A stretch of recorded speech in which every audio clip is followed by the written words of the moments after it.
Okay. Welcome to the Rolling Queen. I shall know this podcast. Today I have uh, my friend Stephen Mars and Connor Petty with me on the show. Connor, you guys accomplished something pretty amazing. Uh, can you tell everybody what that was? Yeah. First off, thanks for having me, and excited to talk more about like what Steve-O and I have done, and what others can do with that. And Sean, you're an inspiration for sure, my friend. Oh, thank you. Thank you so much. What you guys did inspired me so much. So I'm so glad to have you guys on the show today. Oh, thank you. Yeah, we most recently, let everybody know, we climbed to 14,000 feet in San Luis Peak in Colorado, San Creed, Colorado. And it was a trip that, as far as planning, took like, what was it, Steve-O? 5-6 years almost, right on close to 6, as far as logistics and stuff, and COVID and all of that. And then as far as the trip itself, we were out there for almost 6 days. Yeah, so it was a pretty wild adventure, and a lot of fun stuff happened in between those it happening and during it as well. Wow. Well, wow, guys. Well, that's a really big thing. You guys should be really proud of you and your team.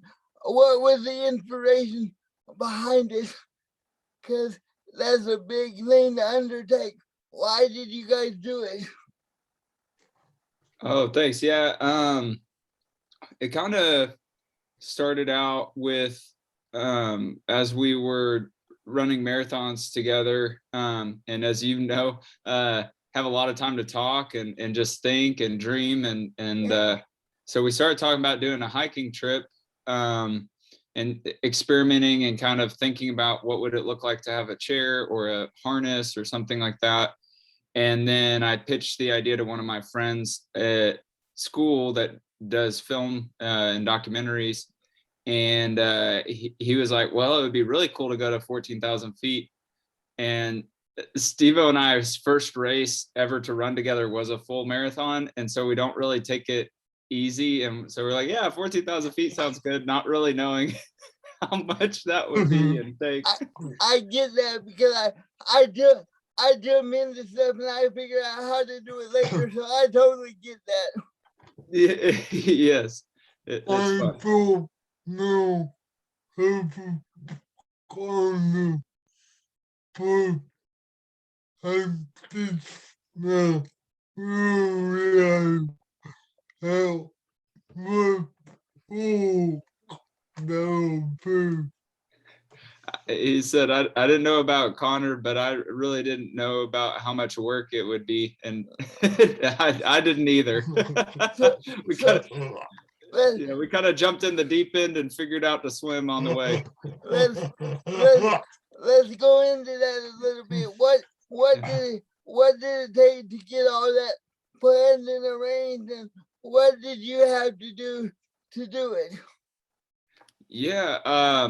First off, it took a whole team of people, a lot of people that are close to me and Steve-O and knew our story, but also complete strangers. We kind of had a phase of about 3 years just trying to logistically think of what peak like trail would be feasible, and negotiating a chair. We really didn't know what was out there, and within a year before, or about 8 to 10 months prior to actually doing the hike, we found out about this company that had chairs, Gillette in Motion, or Spokes in Motion, sorry, but the original company is Gillette, and they make chairs and extreme sports for people that are in a wheelchair or have some physical limitations. And once we found that out, we really started picking up the speed However, there's a lot of equipment and film gear that we were putting it into film festivals and all that. So it took a lot of funds. And a week prior to that, we actually put it on GoFundMe and raised we raised over $7,000 to make the trip possible. And that was probably one of the coolest things. But there was little stuff like that the Lord just provided, and also provided people we didn't even know needed to know about the trip and sponsor it. So that, as far as logistics side, it was it went in phases and in and out of if it would actually happen. And then within the last 6 months, it seemed like we were shot out of a cannon. It just kind of all fell together. Well, sometimes we just make our plan, we put our dream out there, and then God helps us put the pieces together. And it sounds like that's what He did for you guys. What are the challenges that you faced once you got up there that you didn't think of, that you didn't foresee when you got up there? Did you have to overcome anything once you got up there? Yeah. Well, Steve, I'll let you answer that first. Kind of, there were a lot of things that were unexpected, and we kind of had to be flexible. But yeah, you go ahead, Steve.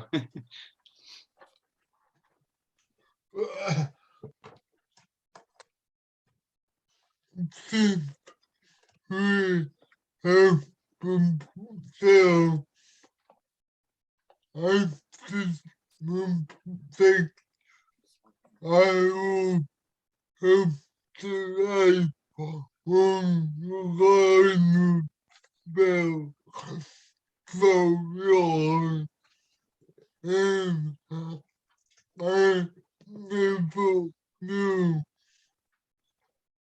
if people like this who still Yeah, as Steve said, he didn't anticipate how long he would have to piggyback on me, and to be honest, neither did I. The last almost 1,000 feet of elevation is about a little over a mile and a half, somewhere in that range. This just got really, really steep and rocky, and with the chair, the way that it's made, there's a guy in the front, which was me, and then a guy in the back who is Michael Burton, one of our good friends. And the guy in the back is stabilizing and activating the brake on the wheel. And then the guy in the front is kind of pulling, but you have to do it at the same time as you're going up over bumps and rocks. And it just became very difficult, and we were expending more energy than we could sustain. And so at a certain point, we made a collective decision it would be better to see how far, if we could make it to the peak. And it was just, we were kind of on a time crunch. When you get above 12,000 feet, especially in Colorado, at about 2:30 every day, you have a storm or rain. And after 2,000 feet, there's no trees. The oxygen is too low. And so you're the tallest thing when there's lightning and storms. So we were in that window where we had to really start working fast. So the piggyback ride was the best way to do that. And that was definitely hard on Steve-O. I don't know. I don't really know anybody that's jumped on someone's back as a fun joke, or like gotten on a piggyback ride on somebody and stayed on it for over an hour. Like most people would stay maybe a minute or two and say, this is uncomfortable. and Steve-O was rocking it the whole way, man. He did great. That's awesome, Steven. I've known you for about 30 plus years. You and I grew up together. So I know how determined you are. And Connor, I had the honor to meet you a couple years ago at the Tulsa Run. So what you guys accomplished together is amazing. And I just want to know, did you guys reach the top of the mountain? What did it feel like?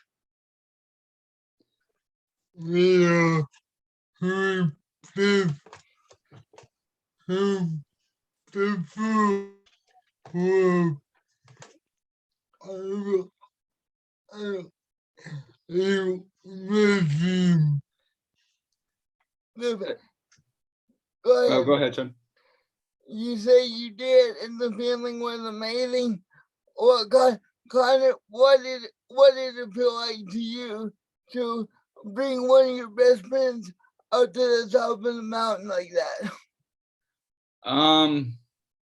It was really surreal. Part of me, it did feel like a dream. As far as just that had been in my head for 5 or 6 years, and I'd been to that place in my mind so many times. It almost felt like coming home to a place in a weird way, even though it was a completely new situation. And also just thinking about our friendship and what it solidified as what we enjoy to do, and also where it was really uncomfortable. It's kind of funny that we get to the top, and a lot of times people can have in their idea like there's this euphoric moment, or like the sky opened up and it's this big thing, and you'll just have a flood of emotions.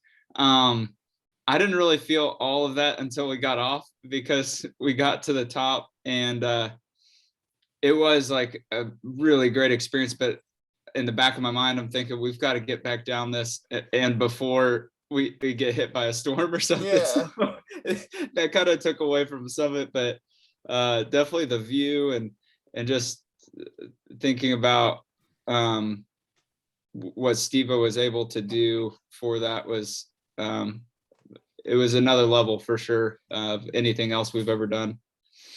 Well, oh my God,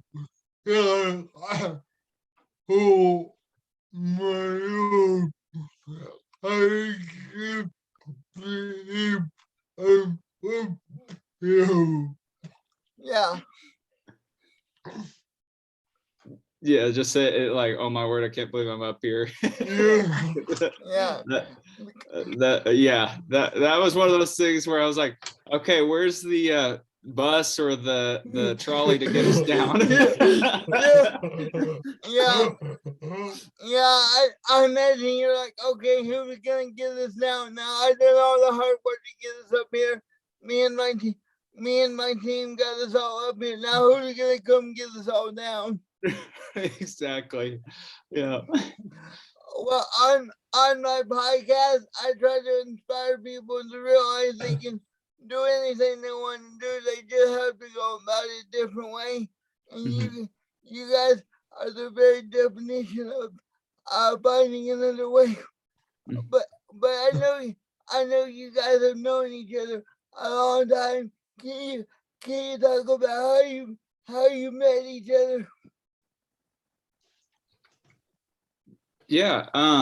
Well, and Sean, I love that your podcast has that platform, and we need more of that, more than ever now. And definitely you do that as well through all your races, and I keep up with all the ultras and stuff you're doing. It's pretty cool, man. Well, thank you, sir. And for Steve-O and I, we met at Camp Barnabas. Originally, it was the well, we had met like passing at camp, but then we had the staff retreat, and we were there was the Barnabas half marathon, and as staff we went and volunteered to hand out medals there, and Steve-O and I were together handing out medals, and as we were handing out medals, and it was raining and kind of miserable, but Steve-O said, I've always wanted to do a marathon. And that really struck me, that kind of like you said, someone's dreaming beyond what they could physically do or even imagine at that time. And I was thinking, if Steve-O like I need a piece of that in my life. Basically, it was like I need some of that vision. And so in that moment, I just said, yeah, let's do it. And we'll figure it out along the way. And that led to a beautiful relationship and friendship. Well, that's awesome. It sounds like you guys have learned together and grown together as men, and grow. All the stuff you guys have done together has caused you to grow in your friendship. Obviously, when you overcome big challenges like that bond you together like nothing else we can experience does. I just have to ask, we talked about this big adventure. What you guys, what's the next thing you guys got planned to do? Steve-O's laughing too. I kind of hesitate. I'll let Steve-O kind of sparse it out. Cause this is pretty big, so I know you guys have got something else in the works. I hope. Oh, I don't think there'd be any other way. We were actually talking about this on our way back, like down the mountain. We hadn't even left elevation, and we were talking about dreams. But yeah, Steve-O, you kind of want to outline what we're thinking next? I always wanted to look up America. Steve said he always wanted to ride across America. Wow, dude, Oh, that would be amazing. I'm a broken open in the cold. You're not talking about in a car, No. okay? yeah. I'm so open. I'm back. He's talking about doing it on his bike. It's good for it. It's good. Going and then who broken over doing for look up America. And I don't know if I'm going to back of the way, but he might put me sometime. We feel have to pick up the pop out. Yeah. So Steve-O was saying he may not. Well, the race across America is one of those that has a lot of resources as far as mapping and things like that. So we've looked into that.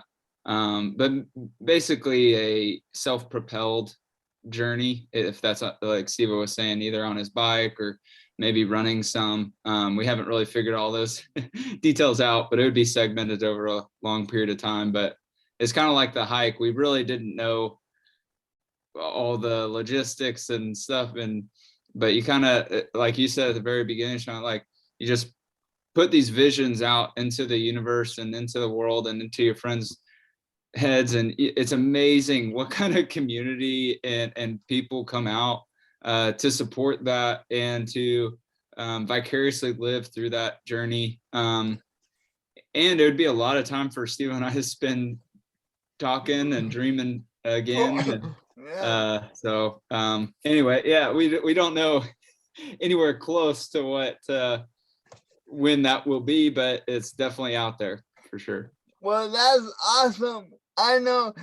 For me, I'm a firm believer that when you share your dream with the right people, God lines up the right people to make our dreams and our visions come to pass. We just gotta have faith enough to believe that they can happen. We don't always have to know how they're gonna happen, but to start out, we just have to have enough faith to believe that they will. And That's exactly right. I can see you guys have that already, and you have the spirit to think what's next, because I know both of you guys, and you guys are always thinking about the next thing. That's why I had to ask. And Stephen, you and I have talked about a version of you wanting to bike across America for years now. So I'm glad, but I'm really glad you guys are gonna get the opportunity to share it together.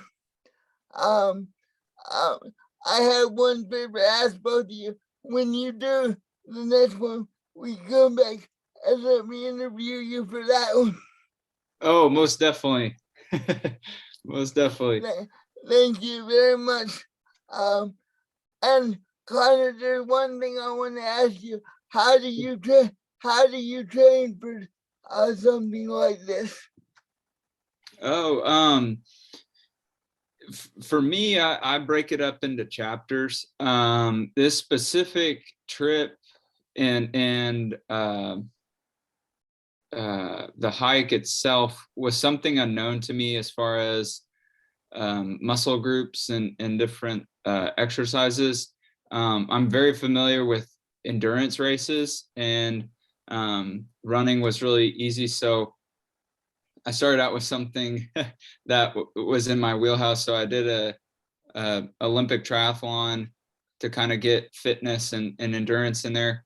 And then the longest phase I had to work on was strength and power training, which is completely foreign to me. But I did it in those 3 steps where I built up my endurance base, and then I did strength training, and I usually weigh in about anywhere from 170, 165 to about 180 on any given day.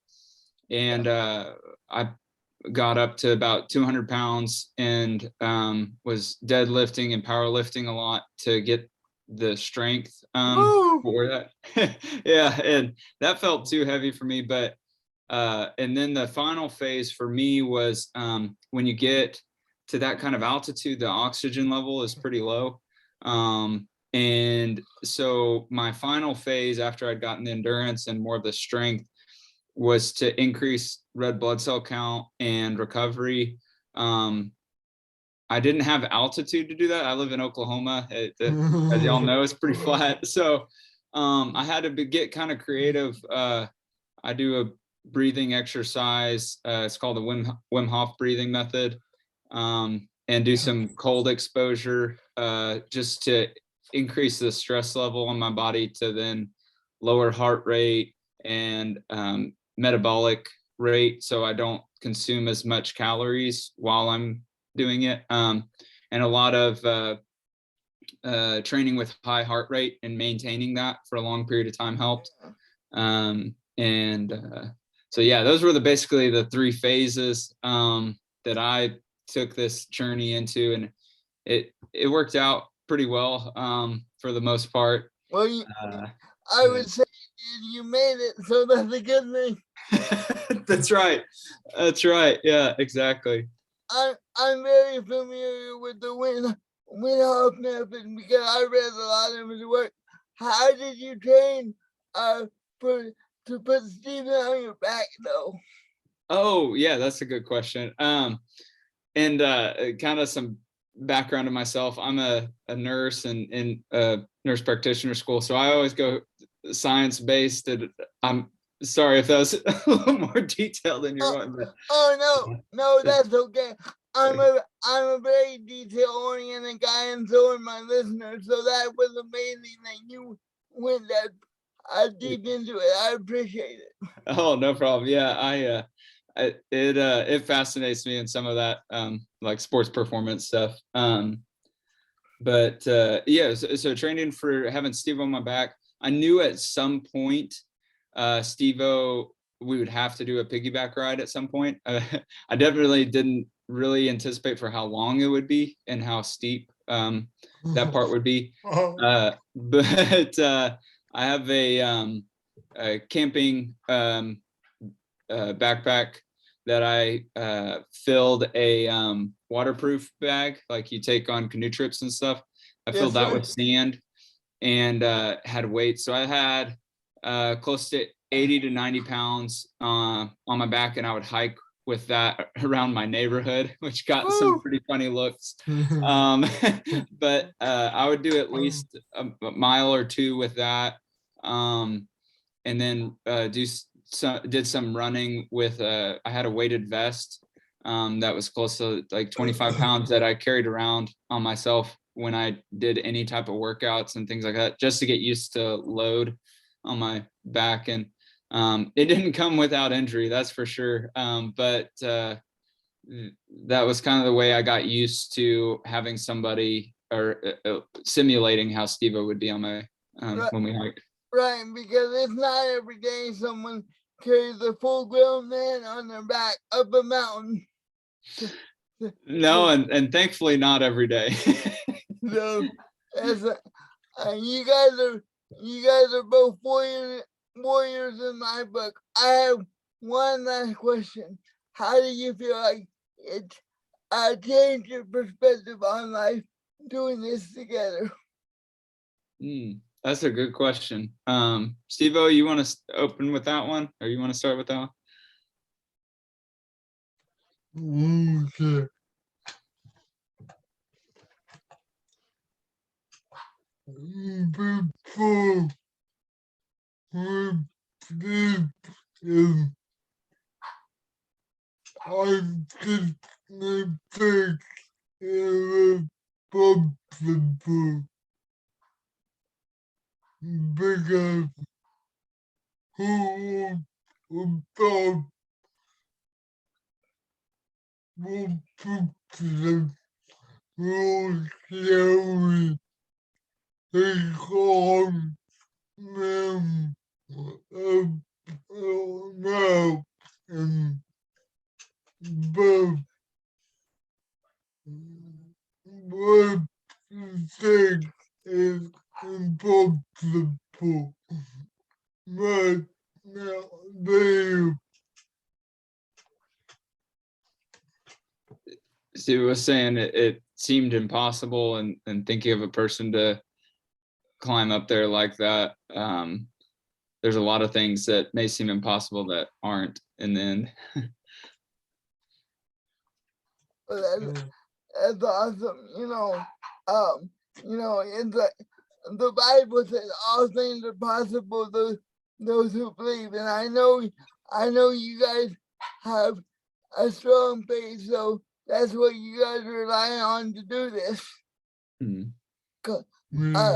Connor, how do you think it changed you? I know what Stephen said, but I'm interested to hear your perspective now, sir. Yeah, thank you. Yeah, definitely coming back down from the mountain was a weird thing. Because it definitely shaped what I thought. Our minds will go much farther than our bodies will ever go. But that's also true for our spirits. And I think that was felt in a new way when I came back, of how many people want dreams and aspirations to occur, and want to support those things. We're not alone. And there's a lot of ways that people work together to accomplish big ideas. And when I came down from the mountain too, it was a little weird because I would go to work out, and the whole time in those 5 years, I would work out. Every time I thought of picking up a heavy weight or going for a long run, I was envisioning being at the top of the mountain. And so when I get back, I would find myself envisioning being on the top of a mountain to hype myself up. And I was like, wait, we already did that. And so it was kind of a weird transition where, you start thinking about new dreams and new things and always wanting to grow. and that's not to discredit like what's already been done. And there's time to dwell on that. But it did remind me that it's never the thing itself that's important. So climbing the mountain was cool, but it's always about the journey and the people that go alongside you in those journeys. That really is the marrow of life. I would agree with you. Well, I want to thank you guys so much for being on the podcast today. I know my listeners and viewers are hugely inspired. Good luck on your next adventure, and God bless you guys. Thanks, man. Yeah, we look forward to interviewing again. Thank you. Thank you so much. God bless, guys. All right, have a good one. Thank you. All right, bye. Bye. Bye. Thank you, Paul.